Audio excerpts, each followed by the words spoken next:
Nearly a decade ago, I was interviewed by a family to help out around their farm.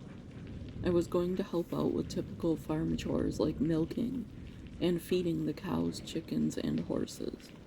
But I'd also be a handyman, so to speak, and paint, replace light bulbs, and do whatever routine maintenance they needed. They were a nice young family with 3 daughters, and the husband was excited to have another man coming into the fold, being surrounded by so much estrogen. He said he was looking forward to talking cars and baseball, and hired me on the spot to start the following Monday. When I got there, it was 4 a.m., and our first task was milking. He showed me the layout of the barn and where I could find anything I needed, and showed me how to milk properly using his machines. I had milked before by hand and with some machines, but not the ones he had. Always a quick learner, I picked it up right away, and he excused himself for a few minutes to take a business call. From what I could tell, the family was pretty well off, but they worked hard for their money. He ran the farm, and she worked as a NICU nurse. While he was taking a call, one of the cows started mooing excessively. I thought I'd done something wrong, but I checked the equipment. Everything was running smoothly. I couldn't leave the milking station, so I just had to wait for him to come back to alert him there may be something wrong. A short while later, the machine seemed to jam, but the more I looked, the more I realized it was completely fine. Later in the day, I was cleaning horse stalls and saw movement out of the corner of my eye. The pitchfork that had been standing in the same spot for hours started moving, but it was the way it was moving that made me suspicious. It was almost raking the hay on its own. I rubbed my eyes to make sure I wasn't seeing things, but there it was, moving along the floor, raking up the hay with it. Just as quickly as it started, the pitchfork stopped moving.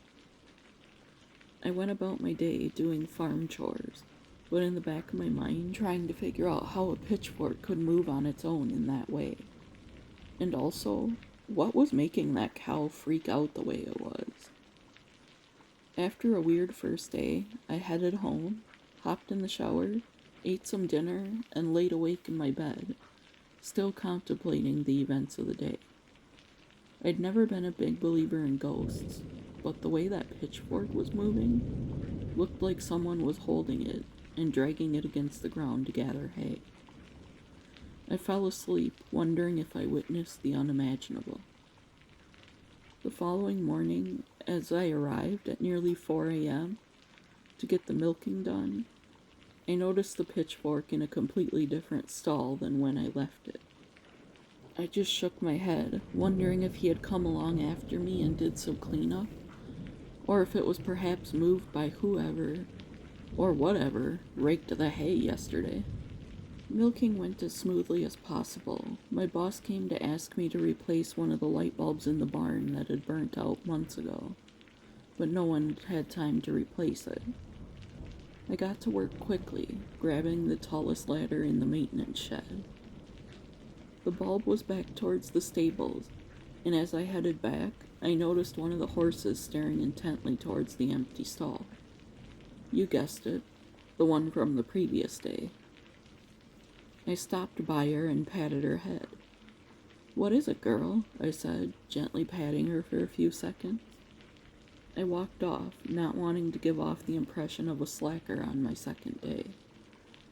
But as soon as I did, the horse freaked out. She started neighing and kicking and making an almost crying noise.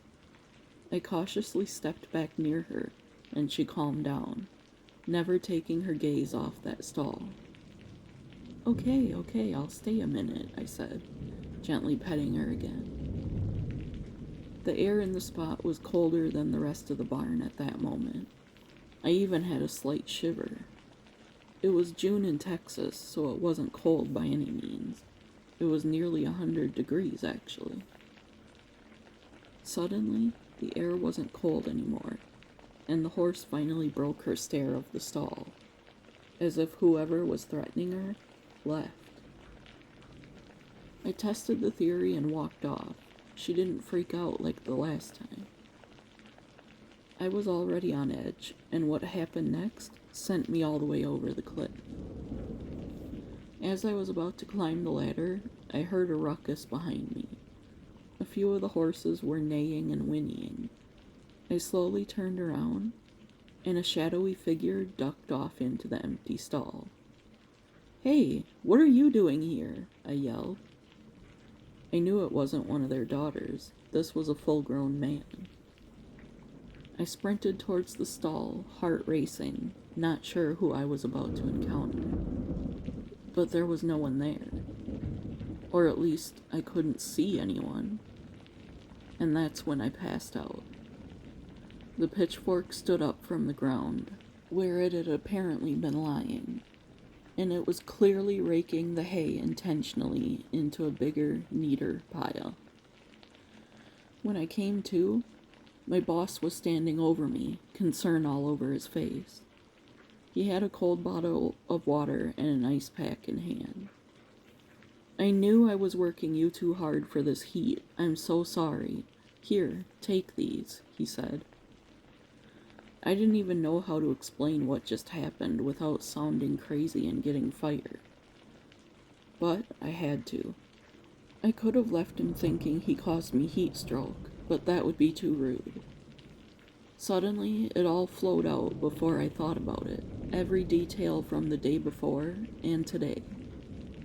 At first I thought he was gonna laugh, then it looked like he was going to yell, but instead, he shook his head up and down in a yes motion. He paused, sighed, and started to talk. "I should have known. My grandfather died right here in this barn. He was 79, and this farm was his life. We told him to slow down, and that day it was 104 degrees. But my dad and I were tied up in meetings with the milk supplier we sell to. Instead of grabbing one of his grandchildren to help, he was stubborn and went out to clean the stables himself. He collapsed in the heat and never came to. I should have known he would act out if I hired someone. When he was alive, we begged him to hire help, but he always said, 'This is and always will be a family business,'" he finished. I worked there for 2 more years, and eventually his grandfather's spirit took it easier on me, even sometimes playing small tricks. Hey, at least the old man was just helping clean the stables with the pitchfork and not throwing it at you, especially since he didn't want help when he was alive. Thank you so much for sharing your story with us. If you have a paranormal story to share, email it to the address in the description below. Please like the video and subscribe if you haven't. And with that, see you tomorrow, friends.